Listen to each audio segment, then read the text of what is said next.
Hi and welcome to this how-to series by Late Night Laws.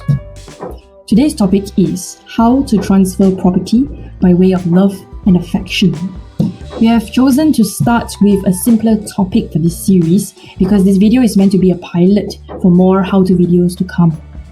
The contents and slide of this video has been prepared by a former colleague of mine who is experienced in the conveyancing practice, Ms. Nuramira Mazlan, and I will be unfortunately voice-overing the videos in hopes of adding entertainment value to it. Before we proceed, please make sure you read this disclaimer page of ours because we do not wish to run into any liabilities or legal troubles in pursuit of this hobby. Okay, so let's get to it. As a brief introduction, a transfer of property by way of love and affection is only applicable to two kinds of relationship. One, it is for the transfer of property between spouses, and two, for the transfer of property between a parent and a child. So it would not include transfer of property between siblings, distant cousins, or strangers. And here we have prepared a checklist for the process. So 1, the owner of the property must have the original title. 2, the property must be free from encumbrances, i.e. not charged to any bank. And if the property is not a freehold, i.e. it is a leasehold, then there is an additional step required, which is the consent of the state authority will be required for the transfer. Okay, so here is the nuts and bolts of the process. Step 1, prepare a memorandum of transfer, also known as MOT or Form 14A. You may download this form at the Land Office's website. For the purposes of this video, I have included the KL Land Office's website.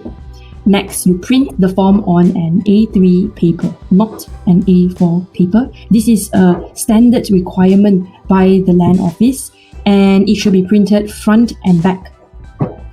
So this is an example of how it should be printed. There will be 4 pages in total and a single sheet of A3 paper. The intention is to be able to fold it into some form of a booklet. Then you fill in Form 14A with a black ink signing pen. This is important because there have been cases where the Form 14A was rejected by the Land Office because parties have used a black ballpoint pen.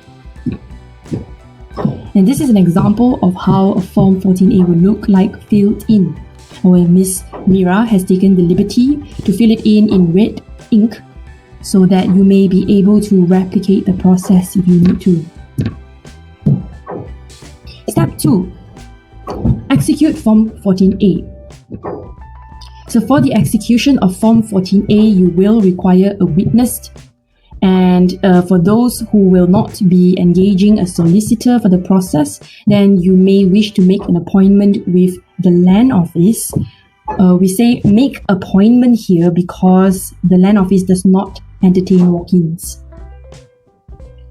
Make sure you bring with you IC, birth cert if the transfer is between a parent and a child, marriage cert if the transfer is between spouses, and any other documents as may be required by the Land Office. Next, you sign the Form 14A in front of the witness, again using a black ink signing pen. Step 3, file the CKHT forms. Just to note here that for a transfer of property by way of love and affection, there will be no RPGT payable because this type of transfer would not have involved any profits or gains. Nevertheless, you will still have to file in the CKHT forms because this is a standard procedure.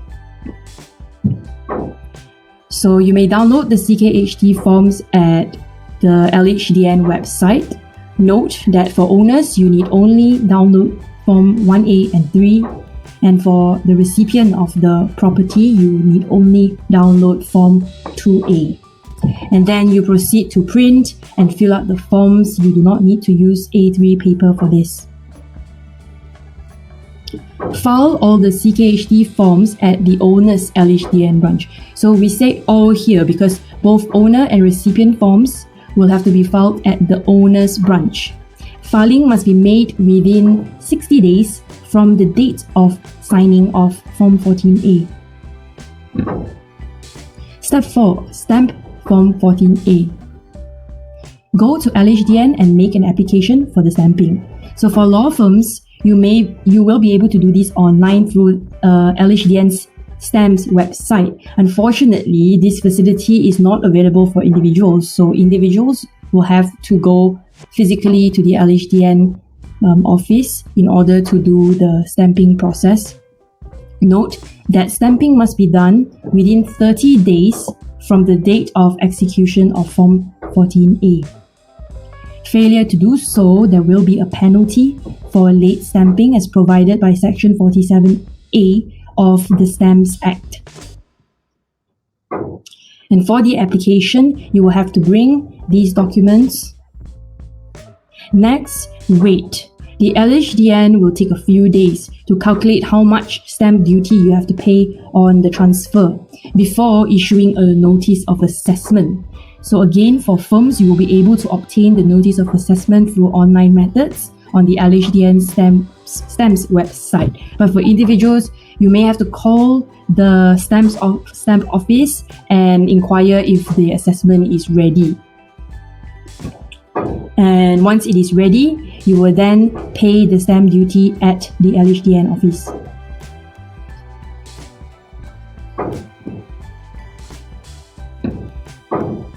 So do note that for this type of transfer, there is a stamp duty exemption applicable. You do not need to calculate how much exemption and how much you have to pay because this will be reflected in the notice of assessment mentioned earlier. So briefly, for a transfer of property between spouses, there will be 100% stamp duty exemption on the transfer, except that a nominal stamp duty of 10 ringgit will be imposed. Whereas for a transfer between a parent and a child, there is a 50% exemption on stamp duty. Okay, so upon payment, the LHDN will issue a stamp certificate. Step 5. Register Form 14A. So for every property dealing, it will have to be recorded at the land office. This would include the transfer of ownership as we are doing here. So first, you submit Form 14A at the relevant land office for registration. Where the relevant land office is will depend on the location of the property. The registration must be done within 3 months from the date of the Form 14A execution. Again, there will be penalty for late registration. These will be the documents required for the registration, and next you pay the registration fee. Here we have given an example of how much the registration fee may be like. So for KL properties at the KL land office, you will be incurring a fixed fee of 100 ringgit, whereas in Selangor land office, the registration fee will depend on the market value of the property. So once you make the payment of the registration fee, the land office will then issue you a presentation slip, which you will have to keep so that you will have a receipt to collect the new title later. And finally, you collect the title. The process may take around few days, weeks, or even months. You may collect the new title from the land office, and this will contain the details of the new ownership. And so that is the end of this how-to video. We have prepared a summary so that you may refer to it more easily, and we hope that you found it useful.